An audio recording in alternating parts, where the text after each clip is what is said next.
Hallelujah. എന്താ ഭയമുണ്ടാകാൻ കാരണം? ദൈവസന്നിധാനത്തിൽ അന്യായം ചെയ്തൊരു മനുഷ്യൻ, അവനും അവന്റെ ഭാര്യയും മരിച്ചു എന്ന് കേട്ടപ്പോ ജനം ഭയപ്പെട്ടു. എന്താ ഭയപ്പെട്ടത്? ദൈവസന്നിധാനത്തിൽ ചെയ്താൽ ഞങ്ങൾക്കും ഞങ്ങളുടെ കുടുംബത്തിനും ഇത് സംഭവിക്കുമെന്നൊരു ഭയം എല്ലാവരുടെയും അകത്ത് വന്നില്ലേ? വന്നു.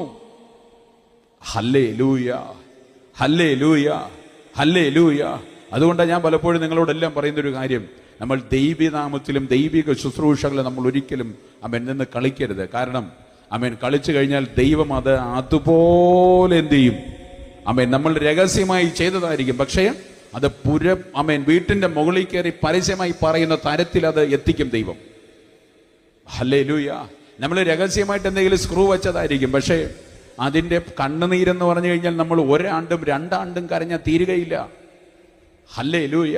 അതുകൊണ്ട് ഇതിനകത്തിരിക്കുന്ന പ്രിയപ്പെട്ടവരെ, നമ്മൾ ദൈവത്തെ ഭയപ്പെടുകയും ദൈവമുമ്പാകെ നമ്മൾ ഭയത്തോടെ വിറയലോടെ നമ്മൾ നിൽക്കുകയും ചെയ്താൽ നമ്മെ നമ്മുടെ തലമുറകളെ ദൈവം മാനിപ്പാനിടയായി തീരും.